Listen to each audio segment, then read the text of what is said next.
പിതാവും പുത്രനും പരിശുദ്ധാത്മാവുമായ ത്രിയേക ദൈവത്തിൻ്റെ തിരുനാമത്തിന് എന്നേക്കും മഹത്വമുണ്ടായിരിക്കട്ടെ. ആമേൻ. കർത്താവിനാൽ ഏറ്റവും അനുഗ്രഹിക്കപ്പെട്ട പ്രിയ സഹോദരങ്ങളെ, വചനവിസ്മയം 28ാമത്തെ എപ്പിസോഡിലേക്ക് ഏവർക്കും സ്വാഗതം. ആദ്യമേ തന്നെ എല്ലാവർക്കും ആനന്ദപൂർണവും സമാധാനം നിറഞ്ഞതും സമ്പൽ സമൃദ്ധവും ദൈവകൃപ നിറഞ്ഞതുമായ ഒരു പുതുവർഷം ആശംസിക്കുന്നു.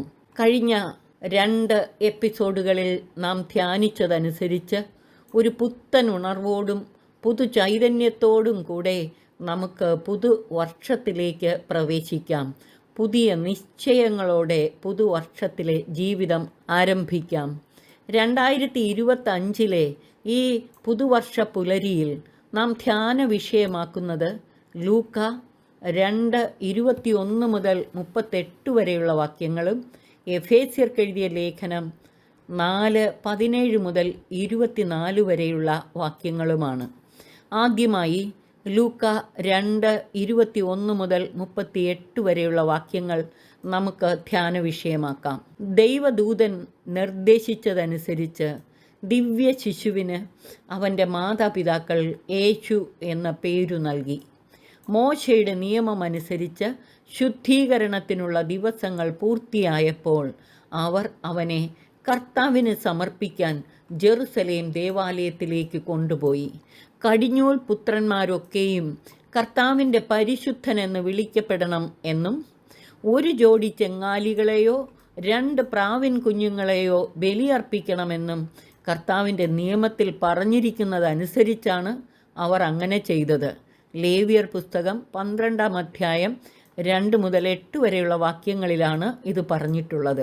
ലൂക്ക 2-ാം അധ്യായം 25 മുതലുള്ള വാക്യങ്ങളിൽ ഉണ്ണി ഈശോയെ ദേവാലയത്തിൽ സമർപ്പിച്ചപ്പോൾ അവിടെ എത്തിയ ശിമയോനെക്കുറിച്ചാണ് പറയുന്നത്. അവൻ നീതിമാനും ദൈവഭക്തനും ഇസ്രായേലിൻ്റെ ആശ്വാസം പ്രതീക്ഷിച്ചിരുന്നവനുമാണ്. പരിശുദ്ധാത്മാവ് അവൻ്റെ മേൽ ഉണ്ടായിരുന്നു. കർത്താവിൻ്റെ അഭിഷിക്തനെ കാണുന്നതിനു മുമ്പ് മരിക്കുകയില്ലെന്ന് പരിശുദ്ധാത്മാവ് അവന് വെളിപ്പെടുത്തിയിരുന്നു. പരിശുദ്ധാത്മാവിൻ്റെ പ്രേരണയാൽ അവൻ ദേവാലയത്തിലേക്ക് വന്നു.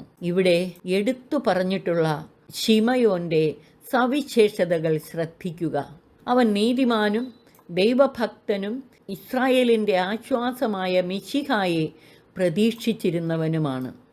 പരിശുദ്ധാത്മാവ് അവൻ്റെ മേലുണ്ടായിരുന്നു. കർത്താവിൻ്റെ അഭിഷിക്തനെ കാണുന്നതിന് മുമ്പ് മരിക്കുകയില്ലെന്ന് പരിശുദ്ധാത്മാവ് അവന് വെളിപ്പെടുത്തിയിരുന്നു. പരിശുദ്ധാത്മാവിൻ്റെ പ്രേരണയാലാണ് അവനിപ്പോൾ ദേവാലയത്തിൽ വന്നതും. ശിമയോൻ ശിശുവിനെ കൈകളിലെടുത്ത് ദൈവത്തെ സ്തുതിച്ചുകൊണ്ട് പറഞ്ഞു, കർത്താവേ, അവിടുത്തെ വാഗ്ദാനമനുസരിച്ച് ഇപ്പോൾ ഈ ദാസനെ സമാധാനത്തിൽ വിട്ടയക്കണമേ. എന്തെന്നാൽ സകല ജനതകൾക്കും വേണ്ടി അങ്ങ് ഒരുക്കിയിരിക്കുന്ന രക്ഷ എൻ്റെ കണ്ണുകൾ കണ്ടു കഴിഞ്ഞു. അത് വിജാതീയർക്ക് വെളിപാടിൻ്റെ പ്രകാശവും അവിടുത്തെ ജനമായ ഇസ്രായേലിൻ്റെ മഹിമയും ആണ്. അവനെക്കുറിച്ച് പറയപ്പെട്ടതെല്ലാം കേട്ട് അവൻ്റെ പിതാവും മാതാവും അത്ഭുതപ്പെട്ടു. ശിമയോൻ അവരെ അനുഗ്രഹിച്ചുകൊണ്ട് അവൻ്റെ അമ്മയായ മറിയത്തോട് പറഞ്ഞു, ഇവൻ ഇസ്രായേലിൽ പലരുടെയും വീഴ്ചയ്ക്കും ഉയർച്ചയ്ക്കും കാരണമാകും. ഇവൻ വിവാദ വിഷയമായ അടയാളവുമായിരിക്കും. അങ്ങനെ അനേകരുടെ ഹൃദയവിചാരങ്ങൾ വെളിപ്പെടും. നിന്റെ ഹൃദയത്തിലൂടെ ഒരു വാൾ തുളച്ചു കയറുകയും ചെയ്യും. ശിമയോൻ പരിശുദ്ധാത്മാവിനാൽ നിറഞ്ഞ് പ്രവചിച്ചതിൻ്റെ അന്തരാർത്ഥം നമുക്ക് ചിന്തിക്കാം. പരിശുദ്ധ അമ്മയുടെ ജീവിതത്തിൽ കാലിത്തൊഴുത്തു മുതൽ കാൽവരി വരെ ഈ പ്രവചനം നിറവേറിക്കൊണ്ടിരുന്നു. അവസാനം കുരിശിൻ ചുവട്ടിൽ നിൽക്കുമ്പോഴും ദിവ്യസുതൻ്റെ ചേതനയറ്റ തിരുശരീരം കുരിശിൽ നിന്നിറക്കി അമ്മയുടെ മടിയിൽ കിടത്തിയപ്പോഴും ഈ പ്രവചനം പൂർത്തിയായി. പക്ഷേ ഇതെല്ലാം രക്ഷാകര അടയാളങ്ങളും പ്രതീകങ്ങളുമായി ഇന്നും നിലകൊള്ളുന്നു, എന്നേക്കും നിലനിൽക്കുകയും ചെയ്യും. ലൂക്ക 2:36 മുതൽ 38 വരെയുള്ള വാക്യങ്ങളിൽ ആ സമയത്ത് ദേവാലയത്തിലുണ്ടായിരുന്ന ഫനുവേലിൻ്റെ പുത്രിയും ആഷേർ വംശജയുമായ അന്ന എന്നൊരു പ്രവാചകിയെക്കുറിച്ച് പറയുന്നു. ഇവർ കന്യക പ്രായം മുതൽ 7 വർഷം ഭർത്താവിനോടൊത്ത് ജീവിച്ചു. 84 വയസ്സായ ഈ വിധവ ദേവാലയം വിട്ടു പോകാതെ രാപകൽ ദൈവത്തെ സ്തുതിച്ചുകൊണ്ട് ഉപവാസത്തിലും പ്രാർത്ഥനയിലും കഴിയുകയായിരുന്നു. അവൾ അപ്പോൾ തന്നെ മുമ്പോട്ട് വന്ന് ദൈവത്തെ സ്തുതിക്കുകയും ജെറുസലേമിൽ രക്ഷ പ്രതീക്ഷിച്ചു കൊണ്ടിരുന്ന എല്ലാവരോടും ശിശുവിനെക്കുറിച്ച് സംസാരിക്കുകയും ചെയ്തു. ചെറുപ്പത്തിൽ തന്നെ വിധവയായി തീർന്ന വൃദ്ധയായ ഈ സ്ത്രീയുടെ പ്രേക്ഷിത തീഷ്ണത നോക്കുക. കർത്താവിൻ്റെ കരുണയിലും കൃപയിലും ആശ്രയിച്ചുകൊണ്ട് ശിമയോൻ്റെയും അന്നായുടെയും ഈ മാതൃകകൾ നമുക്കും സ്വന്തമാക്കാൻ ശ്രമിക്കാം. വിശുദ്ധ പൗലോസ്ലീഹ റോമർക്ക് എഴുതിയ ലേഖനം 9:16 പറയുന്നത് പോലെ മനുഷ്യൻ്റെ ആഗ്രഹമോ പ്രയത്നമോ അല്ല, ദൈവത്തിൻ്റെ ദയയാണ് എല്ലാറ്റിൻ്റെയും അടിസ്ഥാനം എന്നത് നമുക്ക് വിസ്മരിക്കാതിരിക്കാം.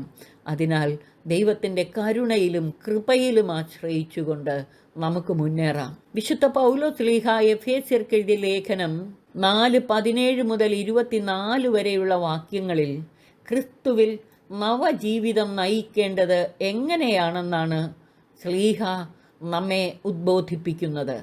ശ്ലീഹ പറയുന്നു, നാം ഇനിമേൽ തെറ്റിൻ്റെ വഞ്ചനയിൽപ്പെടുത്താൻ മനുഷ്യർ കൗശലപൂർവം നൽകുന്ന വക്രതയാർന്ന ഉപദേശങ്ങളുടെ കാറ്റിൽ ആടിയുലയുകയും തൂത്തെറിയപ്പെടുകയും ചെയ്യുന്ന ശിശുക്കളാകരുത്.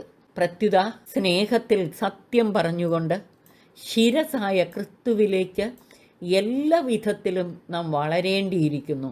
അവൻ വഴി ശരീരം മുഴുവനും ഓരോ സന്ധിബന്ധവും അതതിൻ്റെ ജോലി നിർവഹിക്കത്തക്ക വിധം സമന്വയിക്കപ്പെട്ട് വളരുകയും സ്നേഹത്തിൽ രൂപപ്പെടുകയും ചെയ്യുന്നു. നിങ്ങൾ ഇനിയൊരിക്കലും വ്യർത്ഥചിന്തയിൽ കഴിയുന്ന വിജാതീയരെ പോലെ ജീവിക്കരുത്. ഹൃദയകാഠിന്യം നിമിത്തം അജ്ഞത ബാധിച്ച അവർ ബുദ്ധിയിൽ അന്ധകാരം നിറഞ്ഞ് ദൈവത്തിൻ്റെ ജീവനിൽ നിന്ന് അകറ്റപ്പെട്ടിരിക്കുന്നു. അവർ മനസ്സ് മരവിച്ച് ഭോഗാസക്തിക്ക് തങ്ങളെ തന്നെ സമർപ്പിച്ചു.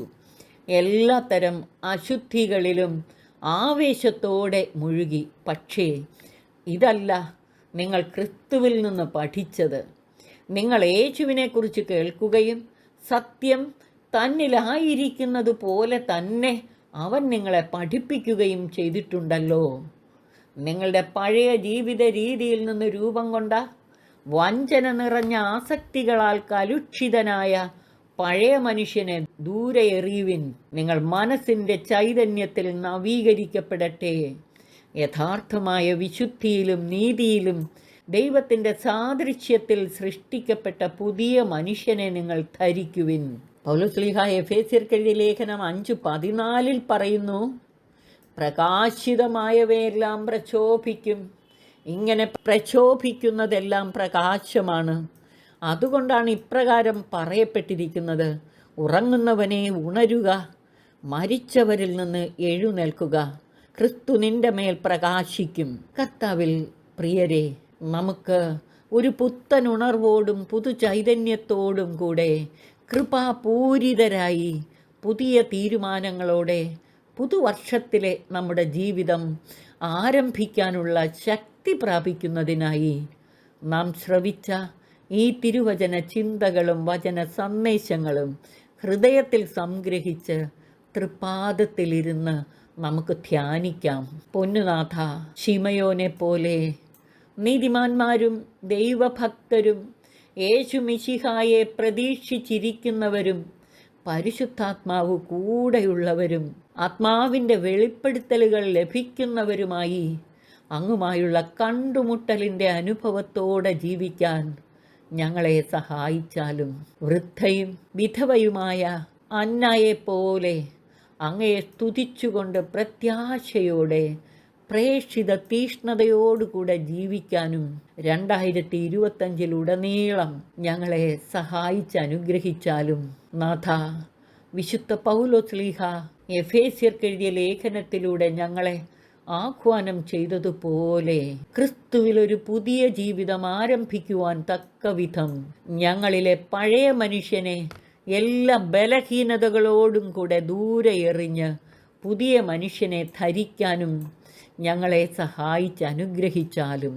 ശ്ലീഹ എഫേസ്യർക്ക് എഴുതിയ ലേഖനം 5:14 പറഞ്ഞതുപോലെ ഞങ്ങൾ ക്രിസ്തുവിൻ്റെ പ്രകാശത്താൽ പ്രക്ഷോഭിതരാകാൻ, അങ്ങനെ പ്രക്ഷോഭിച്ചുകൊണ്ട് ക്രിസ്തുവിൻ്റെ പ്രകാശമായി മാറാൻ, മൃതപ്രായമായ അവസ്ഥയിൽ നിന്ന് എഴുന്നേറ്റ് നിദ്രയുടെ അലസത വിട്ടുണർന്ന് ക്രിസ്തു ഞങ്ങളുടെ മേൽ പ്രകാശിക്കാനും ഒരു പുത്തൻ ഉണർവോടുകൂടെ പുതു ചൈതന്യത്തോടുകൂടെ കൃപാപൂരിതരായി പുതിയ തീരുമാനങ്ങളോടെ പുതുവർഷത്തിലെ ഞങ്ങളുടെ ജീവിതം മുന്നോട്ട് നയിക്കാനും നാഥ ഞങ്ങളെ സഹായിച്ച് അനുഗ്രഹിച്ചാലും.